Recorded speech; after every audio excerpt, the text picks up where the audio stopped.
ಕತೆ ಧಾರಾವಾಹಿಯ ಮುಂದಿನ ಸಂಚಿಕೆಯನ್ನು ತಿಳಿಸ್ತಾ ಹೋಗ್ತೀನಿ. ಯಾರೆಲ್ಲ ನನ್ನ ಚಾನಲ್ನ ಫಸ್ಟ್ ಟೈಮ್ ನೋಡ್ತಾ ಇದ್ದೀರೋ ಪ್ಲೀಸ್ ಸಬ್ಸ್ಕ್ರೈಬ್ ಮಾಡಿ, ಹಾಗೆ ಲೈಕ್ ಮಾಡಿ. ಟಿವಿಗೂ ಮುಂಚೆ ನೋಡಿ ನಿನ್ನ ಜೊತೆ ನನ್ನ ಕತೆ ಸೀರಿಯಲ್. ಹಾಗೆ ಇವತ್ತಿನ ಸಂಚಿಕೆಯಲ್ಲಿ ಏನಾಗುತ್ತೆ ಅಂದರೆ, ಇಲ್ಲಿ ಅಜಿತಾ ಹಾಗೆ ಭೂಮಿ ಹಾಗೆ ಸತ್ಯಣ್ಣ 3 ಜನನು ನಿಂತ್ಕೊಂಡು ಮಾತಾಡ್ತಿರ್ತಾರೆ. ಅವಾಗ ಯಾವುದೇ ಕಾರಣಕ್ಕೂ ಭೂಮಿನ ಕ್ಷಮಿಸೋ ಮಾತೇ ಇಲ್ಲ ಅಂತ ಅಂದ್ಬಿಟ್ಟು ಅಜಿತಾ ಹೇಳ್ತಾನೆ. ಅವಾಗ ಭೂಮಿ ಅಲ್ಲಿಂದ ಹೊರಟೋಗ್ತಾಳೆ. ಹಾಗೆ ಸತ್ಯಣ್ಣ ಇದ್ದನು ತುಂಬ ಕ್ವಶನ್ನ ಮಾಡ್ತಿರ್ತಾಳೆ.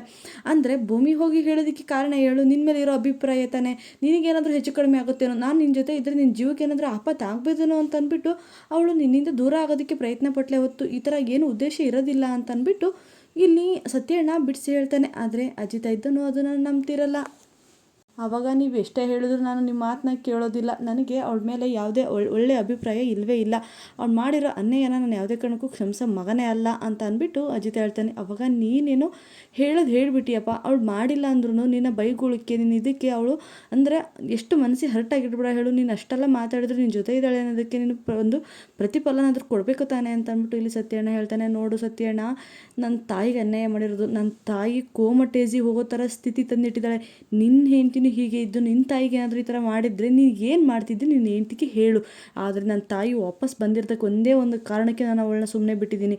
ಅಷ್ಟಲ್ಲದೆ ಆ ಜಾಗದಲ್ಲಿ ಇನ್ಯಾರೋ ಇದ್ದಿದ್ರೆ ಅವಳನ್ನ ನಾನು ಯಾವುದೇ ಕಾರಣಕ್ಕೂ ಸುಮ್ಮನೆ ಬಿಡ್ತಿರ್ಲಿಲ್ಲ. ಭೂಮಿ ಅನ್ನೋ ಒಂದು ಕಾರಣಕ್ಕೆ ನಾನು ಸುಮ್ಮನೆ ಇದ್ದೀನಿ ಹೊತ್ತು, ಇಲ್ಲ ಅಂದರೆ ಯಾವುದೇ ಕಾರಣಕ್ಕೂ ಅವಳನ್ನ ಸುಮ್ಮನೆ ಬಿಡ್ತಿದ್ದಿಲ್ಲ, ಅವಳಿಗೆ ಕ್ಷಮಿಸೋ ಮಗನೇ ಅಲ್ಲ ನಾನು ಅಂತಂದ್ಬಿಟ್ಟು ಅಜಿತ್ ಹೇಳ್ತಾನೆ. ಆದರೆ ಸತ್ಯಣ್ಣ ಏನೇ ಹೇಳಿ ಅಂದರೆ ಇದಕ್ಕೆಲ್ಲ ಕಾರಣ ಆ ಮನಸ್ವಿನಿ ತಾನೇ. ಭೂಮಿ ಏನು ಮಾಡಿದ್ಲು ಅಂದರೆ, ಅಯ್ಯೋ ಮನಸ್ವಿನಿ ಹೇಳಿದ್ಲು, ಮನಸ್ವಿನಿ ಮಾಡಿದ್ದಕ್ಕೆ ಅಂದರೆ ಇವಳು ಉಪದೇಶ ಕೊಟ್ಟಿಗೆ ತಾನೆ ಅವಳು ಹೋಗಿ ಮಾಡಿದ್ದು, ಅವಳು ಸುಮ್ಮನೆ ಏನು ಗೊತ್ತಾಗುತ್ತೆ, ನಾವಿಬ್ಬರು ಮಾತಾಡಿದ್ದಲ್ಲ ಅವಳಿಗೆ ಏನು ಗೊತ್ತಾಗುತ್ತೆ, ಇವಳು ಹೋಗಿ ಹೇಳಿದ್ದಕ್ಕೆ ಅವಳು ಹೋಗಿ ಅಲ್ಲಿ ಹೇಳಿದ್ದು, ಅವಳಿಂದೇನಲ್ಲ ಇವಳಿಂದನೇ ಎಲ್ಲ ಆಗಿದ್ದು ಅಂತಂದ್ಬಿಟ್ಟು ಎಷ್ಟು ಹೇಳಿದ್ರು ಕೇಳಿದೆ ಅಜಿತ ಅವನ ಹಠನೇ ಅವ್ನು ಹೇಳ್ತಿರ್ತಾನೆ. ಆವಾಗ ಅವಳ ಮನಸ್ಸಿಗೆ ನೋವಾಗಿದೆ, ನಾನು ಅವತ್ತು ನನ್ನ ತಾಯಿ ಆ ಸ್ಥಿತಿಲಿ ಇರೋದಕ್ಕೆ ಭೂಮಿಗೆ ನಾನು ಹೆಂಗೆ ಬೇಕಂಗೆ ಮಾತಾಡಿದ್ದೀನಿ, ಅದಕ್ಕೆ ನಾನು ಕ್ಷಮೆನೂ ಸಹಿತ ಕೇಳಿದ್ದೀನಿ, ದಯವಿಟ್ಟು ನನ್ನ ಕ್ಷಮಿಸ್ಬಿಡು, ಆ ಟೈಮಲ್ಲಿ ನಾನು ದುಡುಕಿ ನನ್ನ ತಾಯಿಗೆ ಏನಾದರೂ ಹೆಚ್ಚು ಕಡಿಮೆ ಆಗುತ್ತೇನೋ ಒಂದು ಕಾರಣಕ್ಕೆ ನಿನಗೆ ಆ ಥರ ಮಾತಾಡಿದ್ನಿ ಹೊತ್ತು ಬೇರೆ ಉದ್ದೇಶ ಏನೂ ಇಲ್ಲ ಅಂತ ಅಂದ್ಬಿಟ್ಟು ಎಲ್ಲದನ್ನು ಸಹಿತ ಬಿಡಿಸಿ ಹೇಳಿದ್ದೀನಿ. ಆದರೆ ಅವಳು ಬದಲಾಗೋ ಮಗಳೆಲ್ಲ, ಅದರ ಹಾಗೆ ನನ್ನ ಹತ್ರ ಅವಳಿಗೆ ಕ್ಷಮೆ ಅನ್ನೋ ಮಾತೇ ಇಲ್ಲ ಅಂತ ಅಂದ್ಬಿಟ್ಟು ಅಜಿತ ಹೇಳ್ತಾನೆ. ಅವಾಗ ನೋಡು ಅಜಿತ, ಸ್ವಲ್ಪ ಅರ್ಥ ಮಾಡ್ಕೊ, ಅವಳು ಆ ಥರದ ಭೂಮಿ ಅಲ್ಲ ಕಣೋ, ಆ ಮನಸ್ವಿನಿ ಹೇಳಿ ಮಾತನ್ನ ನೀನು ನಂಬ್ತಾ ಇದೆಯಾ ಅಂತ, ಫ್ರಾಡ್ ಮಾತು ನಂಬ್ತಾ ಇದೆಯಾ ಅಂದರೆ ನೀನು ಭೂಮಿ ಮಾತು ಯಾಕೋ ನಂಬ್ತಿಲ್ಲ ಅಂತ ಅಂದ್ಬಿಟ್ಟು ಸತ್ಯಣ್ಣ ಎಷ್ಟು ಹೇಳಿದ್ರೂ ಕೇಳ್ತಾನೆ ಇಲ್ಲ. ಅವತ್ತು ನನ್ನ ತಾಯಿ ಕೋಮಟೇಜಲ್ಲಿದ್ದರು ಗೊತ್ತಾ, ನಾನು ಇವಳನ್ನ ಎಷ್ಟು ನಂಬಿದ್ದೆ ಗೊತ್ತಾ, ಇವಳು ಹೇಳಲ್ಲ, ಇವಳು ಯಾವುದೇ ಕಾರಣಕ್ಕೂ ನಮ್ಮ ಮನೆಯವರಿಗೆಲ್ಲ ಮೋಸ ಮಾಡಲ್ಲ ಅಂತ ಕಾರಣಕ್ಕೆ ಇವಳನ್ನ ಅಷ್ಟೊಂದು ನಂಬಿದ್ದೇವೆ ಸತ್ಯಣ್ಣ.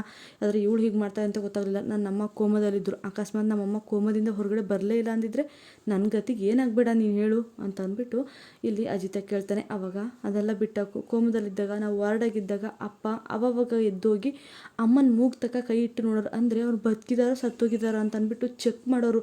ಅದನ್ನು ನನ್ನ ಕಣ್ಣು ಮುಂದೆ ನೋಡಿ ನಾನು ಎಷ್ಟು ಕಣ್ಣೀರು ಹಾಕಿದ್ದೀನಿ ನನಗೆ ಗೊತ್ತು. ನನ್ನ ಫ್ಯಾಮಿಲಿ ಏನಾಗ್ತಿತ್ತು, ನನ್ನ ಅಮ್ಮ ಒಬ್ಬರಿಲ್ಲ ಅಂದಿದ್ರೆ ನನ್ನ ಫ್ಯಾಮಿಲಿ ಏನಾಗ್ತಿತ್ತು ಗೊತ್ತಾ, ನನ್ನ ಅಪ್ಪನ ಗತಿ ಏನು, ಹಾಗೆ ನನ್ನ ತಮ್ಮನ ಮದುವೆ ಅವನ ಗತಿ ಏನು, ನನ್ನ ಜೀವನದ ಗತಿ ಏನು, ನನ್ನ ತಾಯಿನ ನಾನು ಸರ್ವಸ್ವ ಅಂದ್ಕೊಂಡಿದ್ದೀನಿ. ನನ್ನ ಬುದ್ಧಿ ಬಂದಾಗಿಂದ ಇವತ್ತಿಗೂ ಒಂದು ಹೆಣ್ಣಿಗೂ ಸಹಿತ ನಾನು ಅವಮಾನ ಮಾಡಿಲ್ಲ, ಕೀಳಾಗಿ ಮಾತಾಡಿಲ್ಲ. ಆದರೆ ಇವತ್ತು ನಾನು ಅಷ್ಟು ಕೆಟ್ಟ ಮಟ್ಟಕ್ಕೆ ಇಳಿದಿದ್ದೀನಿ ಅಂದರೆ ಕಾರಣ ಯಾರು ಹೇಳಿ, ಆ ಭೂಮಿ ಸಾವಸನೆ ಬೇಡ ಅನ್ಸೋಗಿದೆ. ಅವಳಿಗೆ ಜನ್ಮದಾಗೆ ಬದಲಾಗಲ್ಲ ಅಂದಾಗ, ನೋಡು ಅಜಿತ, ನೀನು ತಿಳ್ಕೊಂಡಿರೋದೆಲ್ಲ ತಪ್ಪು ಅಂತ ಅಂದ್ಬಿಟ್ಟು ಸತ್ಯಣ್ಣ ಹೇಳಿದರೆ ಅಜಿತ ಇದ್ದನು, ಇಲ್ಲ ಅವಳು ಮಾಡಿದ್ದು ಅಂದರೆ ಅವಳು ಆ ಥರ ಮಾಡೇ ಇಲ್ಲ, ನಾನು ಈ ಥರ ಹೇಳೇ ಇಲ್ಲ ಅನ್ನೋದಾಗಿದ್ದರೆ ನನ್ನ ಎದುರುಗಡೆ ಬಂದುಬಿಟ್ಟು ಅವತ್ತು ನಾನು ಮನೆ ಬಿಟ್ಟು ತೊಲಗು ಅಂತ ಹೇಳಿದೆ ತಾನೆ, ಅವತ್ತು ನಾನು ಇದ್ರಿಗೆ ಬಂದು ನನ್ನ ಕಣ್ಣಿಟ್ಟು ನಾನು ಯಾವುದೇ ಕಾರಣಕ್ಕೂ ಸಾಹೇಬ್ರೆ ಈ ಕೆಲಸನ ಮಾಡಿಲ್ಲ ಅಂತ ಹೇಳ್ಬೋದಿತ್ತಲ್ಲ, ಅವಳು ಯಾಕೆ ಬಂದು ಹೇಳಿಲ್ಲ, ಇವತ್ತಿಗೂ ಹೇಳಿಲ್ಲ ಸತ್ಯಣ್ಣ ಅಂತ ಅಂದ್ಬಿಟ್ಟು ಇಲ್ಲಿ ಅಜಿತ ಹೇಳ್ತಾನೆ. ಅವಾಗ ಸತ್ಯಣ್ಣ ಏನು ಮಾತಾಡ್ತಾನೆ, ಸುಮ್ಮನೆ ಸೈಲೆಂಟ್ ಆಗ್ತಾನೆ. ಇಲ್ಲಿ ನಿನ್ನ ಹಠ ನೀ ಸಾಧಿಸ್ತೀಯಾ, ಅಲ್ಲಿ ಅವಳ ಹಠ ಅವಳು ಸಾಧಿಸ್ತಾಳೆ, ಅದು ನಿಮ್ಮಿಬ್ಬರ ಹಠ ಅದು ಎಲ್ಲಿ ಹೋಗಿ ಮುಟ್ಟುತ್ತೋ ದೇವರಿಗೆ ಗೊತ್ತು ಬಿಡು ಅಂತ ಅಂದ್ಬಿಟ್ಟು ಸರಿ ಅಂತ ಅಂದ್ಬಿಟ್ಟು ಅಲ್ಲಿಂದ ಹೊರಡ್ತಾರೆ. ಇನ್ನೇನು ಭೂಮಿನ ಸಹಿತ ಅಡುಗೆ ಮನೆ ಕ್ಲೀನ್ ಮಾಡ್ತಿರ್ತಾಳೆ. ಅಷ್ಟೊತ್ತಿಗೆ ಅಲ್ಲಿಗೆ ಪಲ್ಲವಿ ಅಕ್ಕ ಬರ್ತಾರೆ. ಭೂಮಿ ಏನು ಮಾಡ್ತಿದ್ದೀಯ ನೀನು, ನಾನು ಮಾಡೋ ಕೆಲಸ ಎಲ್ಲ ನೀನೇ ಮಾಡಿದ್ರೆ ನಾನು ಏನು ಮಾಡಲಿ, ಪ್ಲೀಸ್ ಅದೆಲ್ಲ ಬಿಟ್ಟು ಹೋಗು ಮಲ್ಕೋಂಗೆ ನೀನು ಅಂತ ಅಂದ್ಬಿಟ್ಟು ಇಲ್ಲಿ ಪಲ್ಲವಿ ಅಕ್ಕ ಹೇಳ್ತಾರೆ. ಅಯ್ಯೋ ಇಡಲಿ ಬಿಡಕ್ಕ, ಇದೊಂದು ಸ್ವಲ್ಪ ಕ್ಲೀನ್ ಮಾಡಿದ್ರೆ ಏನೂ ಆಗಲ್ಲ ಅಂತ ಅಂದ್ಬಿಟ್ಟು ಅಡುಗೆ ಮನೆ ಎಲ್ಲ ಕ್ಲೀನ್ ಮಾಡ್ತಾಳೆ. ನೋಡು ಭೂಮಿ, ನೀನು ಈ ಥರ ನನ್ನ ಕೆಲಸ ಎಲ್ಲ ನೀನು ಮಾಡಿದ್ರೆ ನಾನು ಕೆಲಸಕ್ಕೆ ರಾಜೀನಾಮೆ ಕೊಟ್ಟು ಹೋಗಬೇಕಾಗುತ್ತೆ, ನಾನು ನಿಮ್ಮ ಮನೇನೇ ಬಿಟ್ಟು ಹೋಗ್ಬೇಕಾಗುತ್ತೆ ಕಣೆ ಅಂತ ಅಂದ್ಬಿಟ್ಟು ಇಲ್ಲಿ ಪಲ್ಲವಿ ಅಕ್ಕ, ಏನಕ್ಕ ನಮ್ಮ ಮನೆಯವ್ರನ್ನೆಲ್ಲ ಬಿಟ್ಟು ಹೋಗ್ತೀಯ ನೀನು ಅಂತ ಅಂದ್ಬಿಟ್ಟು ಇಲ್ಲಿ ಭೂಮಿ ಕೇಳಿದಾಗ, ಓಕೆ ನೀನೇ ನಮ್ಮನ್ನೆಲ್ಲ ಬಿಟ್ಟು ಹೋಗಬೇಕು ಅಂತ ಡಿಸೈಡ್ ಮಾಡಿದಾಗ ನಂದೆಲ್ಲ ಬಿಟ್ಟಲ್ಲ ಯಾವ ಲೆಕ್ಕ ಅಂತ ಅಂದ್ಬಿಟ್ಟು ಇಲ್ಲಿ ಪಲ್ಲವಿ ಕೇಳ್ತಾರೆ. ಆದರೆ ಭೂಮಿ ತುಂಬಾ ಬೇಜಾರು ಮಾಡ್ಕೊತಾಳೆ. ಅವಾಗ ಅಯ್ಯೋ ಅಕ್ಕ ಆ ಥರ ಅನ್ಬೇಡಿ ಅಂದಾಗ, ಸರಿ ಭೂಮಿ ಅದೆಲ್ಲ ಬಿಟ್ಟಾಕು, ಸರಿ ಹೋಗು ನೀನು ಸ್ವಲ್ಪ ರೆಸ್ಟ್ ಮಾಡೋಗು ಅಂತ ಅಂದ್ಬಿಟ್ಟು ಪಲ್ಲವಿ ಅಕ್ಕ ಕಳಿಸ್ತಾರೆ. ಸರಿ ಅಂತ ಅಂದ್ಬಿಟ್ಟು ಪಲ್ಲವಿ ಇದ್ದಳು ಮನೆಯೆಲ್ಲ ಕ್ಲೀನ್ ಮಾಡ್ತಾ ಇರ್ತಾಳೆ. ಇಲ್ಲಿ ಭೂಮಿ ಇದ್ದಳು ಅಜಿತ್ ರೂಮಿಗೆ ಹೋಗ್ತಾಳೆ. ಅಜಿತ ಏನು ಯೋಚನೆ ಮಾಡ್ತಾ ಸುಮ್ಮನೆ ಕೂತಿರ್ತಾನೆ. ಅಷ್ಟೊತ್ತಿಗೆ ಭೂಮಿ ಇದ್ದಳು ಹೋಗಿ ಅಜಿತ್ನ ನೋಡ್ತಾಳೆ. ನೋಡಿಬಿಟ್ಟು ತನ್ನ ಹಾಸಿಗೆನ ತೊಗೊಂಡ್ಬಿಟ್ಟು ಅವಳು ಕೆಳಗಡೆ ಅಜಿತನ ಮಾತು ಆಡಿಸೋದಿಲ್ಲ, ಕೆಳಗಡೆ ಸುಮ್ಮನೆ ಹೋಗಿ ಮಲ್ಕೊತಾಳೆ. ಹಾಗೆ ಇನ್ನು ಬೆಳಗ್ಗೆನೇ ಹೋಗ್ಬಿಟ್ಟು ಜಿಮ್ಮಿಗೆ ಹೋಗೋಣ ಅಂತ ಅಂದ್ಬಿಟ್ಟು ಎಲ್ಲ ತಯಾರಿ ಮಾಡ್ಕೊತಿರ್ತಾರೆ. ಇಲ್ಲಿ ಬೆಳಗ್ಗೆನೇ ನಿಂಗವ್ವ ಇದ್ದಳು ಕೂತ್ಕೊಂಡು ನೋಡ್ತಿರ್ತಾಳೆ. ಅವಾಗ ಗಂಟೆನ ಅಲ್ಗಾಡ್ಸೋಣ ಅಂತಂದ್ಬಿಟ್ಟು ಗಂಟೆನ ಹೊಡೆಯೋದಕ್ಕೆ ಶುರು ಆಗ್ತಾಳೆ. ಆದರೆ ದೇವಯ್ಯನಿದ್ದಳು ಜ್ಞಾನ ಮಾಡೋಣ ಅಂತಂದ್ಬಿಟ್ಟು ಒಂದು ರೂಮಲ್ಲಿ ಜ್ಞಾನ ಮಾಡ್ತಾ ಕೂತಿರ್ತಾಳೆ. ಇಲ್ಲಿ ಗಂಟೆ ಹೊಡೆಯೋದನ್ನು ಕೇಳಿ ಸಂಗೀತ ಇದ್ದಳು, ಅದೇ ನಾನು ಇಲ್ಲೇ ಇದ್ದೀನಿ, ನಿಮಗೆ ಏನಾದರೂ ಬೇಕಾದರೆ ಹೇಳಿ ಅಮ್ಮ, ನಾನು ತಂದುಕೊಡ್ತೀನಿ. ದೇವಿನೇ ಏನಾದರೂ ಕೆಲಸ ಮಾಡ್ತಿರ್ತಾಳೆ, ಪ್ಲೀಸ್ ಅಮ್ಮ ಹೇಳು ಅಂದಕ್ಕೆ, ಅದೆಷ್ಟೇ ಮಾತಾಡ್ತೀಯಾ, ಸುಮ್ಮನೆ ಕೂತ್ಕೊಳ್ಳೆ, ನಾನು ಕರಿತಿರೋದು ಆ ದೇವಯ್ಯನಿಗೆ, ಅವಳು ಎಲ್ಲಿ ತಿಂದು ಎಲ್ಲಿ ಕೂತಿದ್ದಾಳೆ ಏನೋ, ಸುಮ್ಮನೆ ಇರೇ ನೀನು ಅಂತಂದ್ಬಿಟ್ಟು ಅವಳಿಗೆ ಜೋರು ಮಾಡ್ತಾರೆ. ಅವಾಗ ದೇವಿಯನೇ ಇದ್ದಳು ಅಲ್ಲಿ ಅಂದರೆ ಕೂತಿದ್ದಳು. ಅಯ್ಯೋ ಈ ಪೀಡಿಗೆ ಯಾಕಾದರೂ ಮನೆ ಬಂತು, ಈ ದರಿದ್ರ ಎಲ್ಲ ಎಂತೆಂಥರಿಗೂ ಸಾವು ಬರ್ತೈತಿ, ಈ ಮುದುಕಿ ಸಾವು ಬರೋಂಗಿಲ್ಲಲ್ಲ, ಏನು ಅಯ್ಯೋ ಅನ್ನಿಸ್ತಾಳಪ್ಪ. ಮನೆಗೆ ಬಂದುಬಿಟ್ಟು ಗಂಟೆ ಇಟ್ಕೊಂಡು ನನ್ನೇ ಗಂಟೆ ಎಲ್ಲಾಡಿಸ್ತಿದ್ದಾಳೆ, ಏನು ಬರ್ಬಾರ್ದು ಬಂದಿದೆ ಈ ರೋಗ ಇವಳಿಗೆ ಅಂತ ಅಂದ್ಬಿಟ್ಟು ಇಲ್ಲಿ ದೇವಯ್ಯನೇ ಬೈಕು ಅಂತ ಹೇಳ್ತಾಳೆ. ಇಲ್ಲಿ ನಿಂಗವ್ವ ಇದ್ದಳು ಗಂಟೆ ಹೊಡೆಯೋದನ್ನು ನಿಲ್ಲಿಸೋದೇ ಇಲ್ಲ. ಅವಾಗ ದೇವಿ ಏನಿದ್ದಳು, ನಾನು ಹೋಗಿಲ್ಲ ಅಂದರೆ ಗಂಟೆನೇ ಕಿತ್ತೋಗಿ ಹೊಡೆದ್ಗಿಡ್ತಾಳೆ ಏನೋ ಅಂತ ಅಂದ್ಬಿಟ್ಟು ಓಡಿ ಬರ್ತಾಳೆ ಅಲ್ಲಿಂದ. ಅವಾಗ ಅಮ್ಮ ನಾನು ಇಲ್ಲೇ ಇದ್ದೀನಿ, ನಿಲ್ಲಿಸಿ ಗಂಟೆನ ಅಂತ ಅಂದ್ಬಿಟ್ಟು ಹೇಳ್ತಾಳೆ.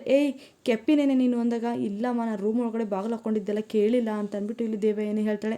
ಅಯ್ಯೋ ಅದು ಹೆಂಗೆ ಕೇಳಕ್ಕೆ ಹೋದಿತ್ತೆ, ಮೂರು ಹೊತ್ತು ತಿಂದು ಮಲ್ಕೊತೀರಾ, ಮೈ ಬೆಳೆಸ್ಕೊತೀರಾ, ಇನ್ನೆಲ್ಲಿ ನಿಮಗೇನು ಕೇಳಕ್ಕೆ ಹೋಗುತ್ತೆ, ಕಿವಿನೂ ಮುಚ್ಕೊಂಡು ಹೋಗಿರಂಗೆ ಕಾಣಿಸ್ತವೆ ಅಂತ ಅಂದ್ಬಿಟ್ಟು ಹೇಳ್ತಾಳೆ. ಸರಿಯಮ್ಮ ಅದೆಲ್ಲ ಬಿಟ್ಟಾಕಿ, ಸಾರಿ ಇವಾಗ ಏನು ಬೇಕು ಅಂತ ಅಂದ್ಬಿಟ್ಟು ಕೇಳ್ತಾರೆ. ಏನು ಬೇಕಾ ಬಾ ಹೇಳ್ತೀನಿ ಇವಾಗ ಅಂತ ಅಂದ್ಬಿಟ್ಟು, ಸರಿ ತಿಂದು ಮೂರತ್ತು ಮನೆ ಕೂತ್ಕೊಂಡಂಗಲ್ಲ, ಮೈನ ಸ್ವಲ್ಪ ನೆಟ್ಟಿಗೆ ಇಟ್ಕೊಬೇಕು. ಅಯ್ಯೋ ನನ್ನ ಬಾಡಿಗೆ ಏನಾಗಿದೆ, ನಾನು ಸ್ಟ್ರಾಂಗಾಗೇ ಇದ್ದೀನಿ, ನನಗೇನು ತೊಂದರೆ ಇಲ್ಲ ಅಂತ ಅಂದ್ಬಿಟ್ಟು ಇಲ್ಲಿ ದೇವಯ್ಯನೇ ಹೇಳ್ತಾಳೆ.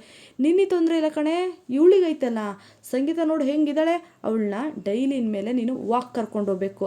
ಏನು ನಾನು ವಾಕ್ ಕರ್ಕೊಂಡು ಹೋಗ್ಬೇಕಾ ಅಂತ ಅಂದ್ಬಿಟ್ಟು ಇಲ್ಲಿ ದೇವಯ್ಯನೇ ಹೇಳ್ತಾಳೆ. ಅವಾಗ ಸಂಗೀತನೂ ಸಹಿತ, ಅಯ್ಯೋ ನನಗೇನಾಗಿದೆ, ವಾಕ್ ಹೋಗಬೇಕು ಅಂದ್ರೆ ನಾನೇ ಒಬ್ಬಳೇ ಹೋಗ್ತೀನಿ, ನನ್ನ ಯಾಕೆ ದೇವಯ್ಯನೇ ಕರ್ಕೊಂಡು ಹೋಗ್ಬೇಕು ಅಂದಾಗ, ನೀ ಸುಮ್ಮ ಕೂತ್ಕೊಳ್ಳೋದು, ನಾನು ಹೇಳ್ದಂಗೆ ಕೇಳಬೇಕು ಅವಳು ಅಷ್ಟಯ್ಯ ಅಂತ ಅಂದ್ಬಿಟ್ಟು ಇಲ್ಲಿ ನಿಂಗವ್ವ ಹೇಳ್ತಾಳೆ. ಅವಾಗ ಸರಿ ಅಂದಾಗ ಇಲ್ಲಿ ದೇವಯ್ಯನೂ ಸರಿ ಸಂಗೀತನ ಕರ್ಕೊಂಡು ಹೋಗ್ತೀನಿ ಬಿಡ್ರಿ ಅಂದಾಗ, ಏನು ಅಲ್ಲಿ ನಿಂತ್ಕೊಂಡೆ ಹೇಳ್ತಾ ಇದೀಯ, ಬಾ ಫಸ್ಟು ಸಂಗೀತನ ಕರ್ಕೊಂಡು ಹೋಗ್ಬಾ ಅಂತ ಅಂದ್ಬಿಟ್ಟು ಹೇಳ್ತಾಳೆ. ಅವಾಗ ಸರಿ ಅಂತ ಅಂದ್ಬಿಟ್ಟು ಸಂಗೀತನ ಕರ್ಕೊಂಡು ದೇವಿಯನ್ನು ಹೊರಡ್ತಾಳೆ. ಅವಾಗ ಇಲ್ಲಿ ಶಾರದನು ಸುಮ್ಮನೆ ಕೂತಿರ್ತಾಳೆ. ಶಾರದಾ ಯಾವಾಗಲೂ ಒಂದು ಮೂಲೆಯಲ್ಲೇ ಕೂತಿರ್ತೀಯಲ್ಲೇ, ಸ್ವಲ್ಪ ಓಡಾಡೆ ನಗೆ ಮಾತಾಡೆ ಅಂತ ಅಂದ್ಬಿಟ್ಟು ನಿಂಗವ್ವ ಶಾರದನಿಗೆ ಬೈತಾಳೆ. ಅವಾಗ ಸರಿ ಒಂದೇ ತಕ್ಕ ಏನು ಕೂತ್ಕೊಂತೀಯ, ಬಾ ನಾನು ನೀನು ಒಂದು ಕಡೆ ವಾಕ್ ಹೋಗೋಣ ಅಂತ ಅಂದ್ಬಿಟ್ಟು ಇಲ್ಲಿ ನಿಂಗವ್ವ ಇದ್ದಳು ಶಾರದನ ಕರ್ಕೊಂಡು ಒಂದು ಕಡೆ ವಾಕ್ ಹೋಗ್ತಾಳೆ. ಹಾಗೆ ಅಜಿತ ಹಾಗೆ ಲಚ್ಚಿ ಹಾಗೆ ಶ್ರವಣ ಎಲ್ಲರೂ ಸಹಿತ ಆಚೆಗಡೆ ಇನ್ನೇನು ಜಾಗಿಂಗ್ ಹೋಗೋಣ ಅಂತ ಅಂದ್ಬಿಟ್ಟು ರೆಡಿ ಆಗ್ತಿರ್ತಾರೆ. ಅಷ್ಟೊತ್ತಿಗೆ ನಿಂಗವ್ವ ಇದ್ದಳು ಅಂದರೆ ಅವ್ರನ್ನೆಲ್ಲ ಕರ್ಕೊಂಡು ಅವಳು ಸಹಿತ ಹೊರಗಡೆ ಹೋಗ್ತಾಳೆ. ಆವಾಗ ಇಲ್ಲಿ ಅಜಿತ ಇದ್ದನು, ಎಷ್ಟೋ ತನಕನೂ ನೀನು ರೆಡಿ ಆಗೋದು, ಬೇಗ ಶೂ ಅದು ಹಾಕೊಂಬಾರೋ, ನೀನು ಬರೋದ್ರೊಳಗಡೆ ಒಂದು ರೌಂಡೇ ಹಾಕೊಂಬಂದ್ಬಿಡ್ತಿದ್ವಿ ಕಣೋ, ಎಷ್ಟೋ ತನಕ ಲೇಟ್ ಮಾಡ್ತೀವೋ ಅಂತ ಅಂದ್ಬಿಟ್ಟು ಇಲ್ಲಿ ಲಚ್ಚಿಗೆ ಬೈತಿರ್ತಾನೆ. ಅಷ್ಟೊತ್ತಿಗೆ ಅಲ್ಲಿಗೆ ಸಂಗೀತ ಹಾಗೆ ದೇವಯ್ಯನಿ ಸಂಗೀತನ ಕೈ ಹಿಡ್ಕೊಂಡು ಕರ್ಕೊಂಬರೋದು ನೋಡಿ, ಅಯ್ಯೋ ಏನಾಯ್ತು ಅಕ್ಕನಿಗೆ, ಯಾಕಕ್ಕ ಅಂತ ಅಂದ್ಬಿಟ್ಟು ಶ್ರವಣ ಸಾಕಾಗ್ತಾನೆ. ಅಯ್ಯೋ ನಿಮ್ಮ ಅಕ್ಕನಿಗೆ ಏನೂ ಆಗಿಲ್ಲಪ್ಪ, ನಿಮ್ಮ ಅಕ್ಕನ ಕರ್ಕೊಂಡು ಜಾಗಿಂಗ್ ಹೋಗ್ತಾ ಇದ್ದೀನಿ ಅಂತ ಅಂದ್ಬಿಟ್ಟು ಹೇಳ್ತಾರೆ. ಅಯ್ಯೋ ಅಕ್ಕ ನೀನು ಜಾಗಿಂಗ್ ಮಾಡ್ತೀಯಾ ಅಂತ ಅಂದ್ಬಿಟ್ಟು ಇಲ್ಲಿ ಶ್ರವಣ ಕೇಳ್ತಾನೆ. ಅವಾಗ ಲಚ್ಚಿನ ಸಹಿತ, ನೀನು ಜಾಗಿಂಗ್ ಅಂದಾಗ, ನಾನಲ್ಲ ಕಣೋ, ಇದೆಲ್ಲ ಪ್ಲಾನಿಂಗ್ ನಂದು, ಎಷ್ಟು ಮಾತಾಡ್ತೀರಾ, ಇದೆಲ್ಲ ಫಸ್ಟು ಭೂಮಿ ಅಂದರೆ ಸಂಗೀತ ಜಾಗಿಂಗ್ ಮಾಡಬೇಕು ಅಷ್ಟೇ ಅಂತ ಅಂದ್ಬಿಟ್ಟು ಇಲ್ಲಿ ನಿಂಗವ್ವ ಹೇಳ್ತಾಳೆ. ಅವಾಗ ಸರಿ ನಡ್ರಿ ಅಂತ ಅಂದ್ಬಿಟ್ಟು ಇಲ್ಲಿ ನಿಂಗವ್ವ ಹೇಳ್ತಾಳೆ. ಸರಿ ಅಂತ ಅಂದ್ಬಿಟ್ಟು ಸಂಗೀತ ಹಾಗೆ ದೇವಯಾನಿ ಒಂದು ಕಡೆ ಹೋಗ್ತಾರೆ. ಇಲ್ಲಿ ಶಾರದಾ ಹಾಗೆ ನಿಂಗವ್ವನು ಸಹಿತ ಒಂದು ಕಡೆ ಸೈಡ್ ಹೊರಡ್ತಿರ್ತಾರೆ. ಅವಾಗ ಸರಿ ಬಾರ್ ನಾವು ಹೋಗೋಣ ಅಂತ ಅಂದ್ಬಿಟ್ಟು ಇವ್ರು ಹೇಳಬೇಕಾದ್ರೆ ಅಷ್ಟೊತ್ತಿಗೆ ಭೂಮಿ ಇದ್ದಳು ರೆಡಿಯಾಗಿ, ಸಾಹೇಬ್ರೆ ದೊಡ್ಡ ಸಾಹೇಬ್ರೆ ನಾನು ರೆಡಿ ಅಂತಂದ್ಬಿಟ್ಟು ಜೋರಾಗಿ ಬಂದು ಹೇಳ್ತಾಳೆ. ಅದನ್ನು ನಿಂಗವ್ವ ಕೇಳಿಸ್ಕೊಂಡೇ ಬಿಡ್ತಾಳೆ. ಏನು ಹೇಳ್ದೆ ನೀನು, ಏನು ಹೇಳಿದೆ ಬಾಯ್ಲಿ, ದೊಡ್ಡ ಸಾಹೇಬ್ರಾ ಅಂತ ಅಂದ್ಬಿಟ್ಟು ಮತ್ತೆ ನಿಂಗವ್ವ ಬಂದು ಕರೆದು ಕೇಳ್ತಾಳೆ. ಅವಾಗ ಎಲ್ಲರಿಗೂ ಸಹಿತ ಶಾಕ್ ಆಗುತ್ತೆ. ಅಯ್ಯೋ ಅವಳೆಲ್ಲ ಹಂಗಂದ್ಲು, ಅವಾಗ ಅಪ್ಪರೇ ರೆಡಿ ಅಂತ ಹೇಳಿದ್ಲು, ನೀವ್ಯಾಕೆ ಏನು ಕೇಳಿಸ್ಕೊಂಡ್ರಿ, ಏನಂದ್ಲು, ಹೌದು ಅಪ್ಪನ ರೆಡಿ ಅಂತ ಹೇಳಿದ್ಲು ಅಷ್ಟೇಯಾ ಅಂತ ಅಂದ್ಬಿಟ್ಟು ಹೇಳ್ತಾರೆ. ಹೌದು ಅಂದಾಗ ಅಜಿತ ಎಲ್ಲರೂ ಸಹಿತ, ಹೌದು ಅವಳು ಅದೇ ರೀತಿ ಹೇಳಿರೋದು ಅಂತ ಅಂದ್ಬಿಟ್ಟು ಹೇಳ್ತಾರೆ. ಹೌದಾ, ಇಲ್ಲೇನೋ ನಡೀತಿದೆ, ತಿಳ್ಕೊತೀನಿ, ಮಾತಾಡಿ ಅಂತ ಅಂದ್ಬಿಟ್ಟು ಅಲ್ಲಿಂದ ಹೊರಡ್ತಾಳೆ. ಭೂಮಿ, ಶ್ರವಣ ಹಾಗೆ ಲಚ್ಚಿ, ಅಜಿತ 3-4 ಜನನ ನಿಂತ್ಕೊಂಡಿರ್ತಾರೆ. ಅವಾಗ ಲಚ್ಚಿ ಇದ್ದನು, ಮಾವ ನಾವು ಈ ಕಡೆ ಸೈಡ್ ಹೋಗಿ ಜಾಗಿಂಗ್ ಮಾಡ್ಕೊಂಡ್ಬಂದ್ಬಿಡೋಣ, ಇಲ್ಲಿ ಅಜಿತಣ್ಣ ಅದಕ್ಕೆಗೆ ಟ್ರೈನಿಂಗ್ ಕೊಡ್ತಾರೆ ಅಂತ ಅಂದ್ಬಿಟ್ಟು ಹೇಳ್ತಾನೆ. ಎಲ್ಲರೂ ಒಂದೇ ಸರಿಗೆ ಹೋಗೋಣ ನಡಿ ಅಂತ ಅಂದ್ಬಿಟ್ಟು ಅಜಿತ ಹೇಳ್ತಾನೆ. ನಾವು ಹೆಂಗೆ ಜಾಗಿಂಗ್ ಮಾಡ್ತೀವಿ, ನೀನು ಎಕ್ಸರ್ಸೈಸ್ನ ಹೇಳ್ಕೊಡು ಅಂತ ಅಂದ್ಬಿಟ್ಟು ಹೇಳ್ತಾರೆ. ಅವಾಗ ಸರಿ ಬಾ ಮಾವನ ಹೋಗೋಣ, ಇಲ್ಲಿದ್ರೆ ಏನಾಗುತ್ತೆ ಅಂತ ಅಂದ್ಬಿಟ್ಟು ಲಚ್ಚಿ ಹಾಗೆ ಶ್ರವಣ ಅಲ್ಲಿಂದ ಜಾಗಿಂಗಿಗೆ ಹೊರಡ್ತಾರೆ. ಇನ್ನು ಭೂಮಿ ಅಜಿತ ಅಲ್ಲೇ ನಿಂತ್ಕೊಂಡಿರ್ತಾರೆ. ಅವಾಗ ಭೂಮಿನೂ ಸಹಿತ ಅಜಿತನ ನೋಡ್ತಾಳೆ, ಅಜಿತನೂ ಸಹಿತ ಭೂಮಿನ ನೋಡ್ತಾಳೆ. ಅವಾಗ ಇಲ್ಲೇನು ಕೋತಿ ಕುಣಿತಿದ್ಯಾ, ಹಂಗೆ ನೋಡ್ಕೊಂಡು ನಿಂತಿದ್ಯಲ್ಲ, ನಡಿ ಟ್ರೈನಿಂಗ್ ಮಾಡೋರ್ಗು ಅಂತಂದ್ಬಿಟ್ಟು ಹೇಳ್ತಾನೆ. ಸರಿ ಅಂತಂದ್ಬಿಟ್ಟು ಇಬ್ಬರು ಸಹಿತ ಒಂದು ಕಡೆ ಹೋಗ್ತಾರೆ. ಅವಾಗ ಅವನು ಕೆಲವೊಂದು ಎಕ್ಸಸೈಸ್ನ ಹೇಳಿದಾಗ ಭೂಮಿ ಹಿಂಗೆ ಮಾಡ್ತಿರ್ತಾಳೆ. ಅದನ್ನು ಹಿಂಗೆ ಎಲ್ಲ ಮಾಡೋದು, ಈ ಥರ ಮಾಡು ಅಂತಂದ್ಬಿಟ್ಟು ಹೇಳಿದಾಗ ಅಜಿತ ಭೂಮಿನೇ ನೋಡ್ತಿರ್ತಾನೆ. ನಿನಗೇಂದ್ರೆ ತಲೆಗಿಲೆ ಕೆಟ್ಟಿದೆಯೇನೆ, ಅಲ್ಲ ಕಣೆ, ಈ ಥರ ಎಲ್ಲ ಮಾಡೋಕ್ಕೆ ಬಂದಾಗ ಈ ಥರ ಡ್ರೆಸ್ ಹಾಕೊಂಡ್ಬರ್ತಾರ, ಯಾಕೆ ಬುಟ್ಟು ಒಂದು ಸೀರೆ ಉಡ್ಕೊಂಡು ಸೊಂಟು ಡಾಬ್ ಹಾಕ್ಕೊಂಡು ನಕ್ಲೆಸ್ ಹಾಕ್ಕೊಂಡು ಚೈನ್ ಹಾಕ್ಕೊಂಡು ತಲೆಗೆ ಇಷ್ಟು ಎಣ್ಣೆ ಹಾಕ್ಕೊಂಡು ಬಂದ್ಬಿಡ್ಬೇಕಾಯ್ತು ಅತ್ಲಾಗೆ, ಒಳ್ಳೆ ಆ್ಯಕ್ಟಿಂಗ್ ಅಂದರೆ ಒಳ್ಳೆ ಆರ್ಕೆಸ್ಟ್ರಾ ಮಾಡೋ ಥರ ಇದ್ದಂಗೆ ಇರ್ತಿದ್ದೆ ಅಂತ ಅಂದ್ಬಿಟ್ಟು ಅಜಿತ ಬೈತಾನೆ. ಅವಾಗ ಸರಿ, ನೀನು ಬೇರೆ ಡ್ರೆಸ್ ಹಾಕೊಂಬಂದ್ರೆ ಅಷ್ಟೇ ನಾನು ಎಕ್ಸಸೈಸ್ನ ಮಾಡೋದು ಅಂತಂದ್ಬಿಟ್ಟು ಅಜಿತ ಹೇಳ್ತಾನೆ. ಆಯಿತು ಸರಿ ಬಿಡಿ ಅಂತಂದ್ಬಿಟ್ಟು ಭೂಮಿ ಹೋಗಿದ್ದು ತನ್ನ ಡ್ರೆಸ್ನ ಚೇಂಜ್ ಮಾಡ್ಕೊಂಡು ಬರ್ತಾಳೆ. ಅವಾಗ ಸರಿ ಅಂತಂದ್ಬಿಟ್ಟು ಕೆಲವೊಂದು ಎಕ್ಸಸೈಸ್ನ ಹೇಳ್ಕೊಡ್ತಾ ಶ್ರವಣ ಹಾಗೆ ಲಚ್ಚಿ ಎಲ್ಲರೂ ಸೇರಿಕೊಂಡು ಕೆಲವೊಂದು ಇದನ್ನು ಹೇಳ್ಕೊಡ್ತಾರೆ. ಭೂಮಿಗೆ ರನ್ ಮಾಡೋಕ್ಕೆ ಹೇಳ್ತಾರೆ. ಭೂಮಿ ಓಡಿ ಫುಲ್ ಸುಸ್ತಾಗ್ತಾಳೆ. ಹಾಗೆ ಕೆಲವೊಂದು ಎಕ್ಸಸೈಸ್ ಮಾಡೋಕ್ಕಾರೆ ಭೂಮಿ ಕೈಲಿ ಆಗ್ತಿರಲ್ಲ. ಅಜಿತ ಇದ್ದನು ಅದನ್ನು ಹೋಟ್ಲು ಪಕ್ಕದಲ್ಲಿ ನಿಂತ್ಕೊಂಡು 5 ಟೀ ಮಾಡ್ದಂಗಲ್ಲ, ಅಂದರೆ ಇನ್ಸ್ಪೆಕ್ಟರ್ ಕೆಲಸಕ್ಕೆ ಅಂದರೆ ಕಾನ್ಸ್ಟೇಬಲ್ ಕೆಲಸಕ್ಕೆ ಹೋಗೋದು ಇವೆಲ್ಲ ಮಾಡಲೇಬೇಕು ಅಂತ ಅಂದ್ಬಿಟ್ಟು ಅಜಿತ ಭೂಮಿಗೆ ಹೇಳ್ತಾನೆ. ಭೂಮಿ ಇಲ್ಲ, ಯಾವುದೇ ಕಾರಣಕ್ಕೂ ನಾನು ಹಿಂದೆ ಜರಿ ಮಾತೇ ಇಲ್ಲ, ಇಂಥ 100 ರನ್ನಾದರೂ ನಾನು ಹೊಡಿತೀನಿ ಅಂತ ಅಂದ್ಬಿಟ್ಟು ಇಲ್ಲಿ ಭೂಮಿ ಇದ್ದಳು ಚಾಲೆಂಜ್ನ ಮಾಡ್ತಾಳೆ. ಅದೇ ರೀತಿ ಅಜಿತ ಹೇಳ್ಕೊಟ್ಟವ್ರನ್ನೆಲ್ಲ ಇಲ್ಲಿ ಭೂಮಿ ಪ್ರಾಕ್ಟೀಸ್ ಮಾಡ್ತಿರ್ತಾಳೆ. ಆದರೆ ಭೂಮಿ ಕೈಲಿ ಅಂದರೆ ಬಗ್ಗೆ ಎದ್ದೇಳೋದೆಲ್ಲ ಆಗ್ತಿರಲ್ಲ. ಅವಾಗ ಅಯ್ಯೋ ಮಾಡಲೇಬೇಕು, ಇದನ್ನೆಲ್ಲ ಆದರೆ ಆಗಲ್ಲ, ಸುಮ್ಮನೆ ಇದನ್ನೆಲ್ಲ ಬಿಟ್ಟು ಸುಮ್ಮನೆ ಹೋಗಿ ಸ್ಟೇಷನ್ ಬಾಕ್ಲಲ್ಲಿ ಕೂತ್ಕೊಂಡು ಟೀ ಹಾಕೋಗು ಅಂತಂದ್ಬಿಟ್ಟು ಇಲ್ಲಿ ಮತ್ತೆ ಅಜಿತ ಹೇಳ್ತಾನೆ. ಅದೇ ರೀತಿ ಸರಿ ಅಂತಂದ್ಬಿಟ್ಟು ಕೆಲವೊಂದು ಎಕ್ಸಸೈಸ್ನ ಮಾಡಿ ಮನೆ ಬರ್ತಾರೆ. ಇಲ್ಲಿ ನಿಂಗವ್ವ ಇದ್ದಳು ತನ್ನ ಸೊಸೆ ಏನೇ ಮಾಡ್ತಿದ್ದಾಳೆ ಅಂತಂದ್ಬಿಟ್ಟು ಸಂಗೀತಗೆ ಕೇಳಿದಾಗ ನನ್ನ ಸೊಸೆ ಅಡುಗೆ ಮನೇಲಿ ಅಡುಗೆ ಮಾಡ್ತಿದ್ದಾಳೆ ಅಂತಂದ್ಬಿಟ್ಟು ಸಂಗೀತ ಹೇಳ್ತಾಳೆ. ಅವಾಗ ಸರಿ, ನಿನ್ನ ಸೊಸೆ ಅದು ಏನು ಮಾಡಿ ದಬಾಕ್ತಿದ್ದಾಳೆ ನೋಡ್ತೀನಿ ಇರು ಅಂತಂದ್ಬಿಟ್ಟು ಅಡುಗೆ ರೂಮಿಗೆ ಹೋಗ್ತಾಳೆ. ಇಲ್ಲಿ ಭೂಮಿ ಅಂದರೆ ನಿಂಗವ್ವನ ಕೈಗೆ ತಗಲಾಕೊಂತಾಳ. ನೆಕ್ಸ್ಟ್ ವಿಡಿಯೋದಲ್ಲಿ ತಿಳಿಸ್ತೀನಿ. ಯಾರೆಲ್ಲ ನನ್ನ ವಿಡಿಯೋನ ಕೊನೆ ತನಕ ನೋಡಿದಿರೋ ಎಲ್ಲರಿಗೂ ಹೃದಯಪೂರ್ವಕ ಧನ್ಯವಾದಗಳು. ನೆಕ್ಸ್ಟ್ ವಿಡಿಯೋದಲ್ಲಿ ಸಿಗ್ತೀನಿ. ಬಾಯ್.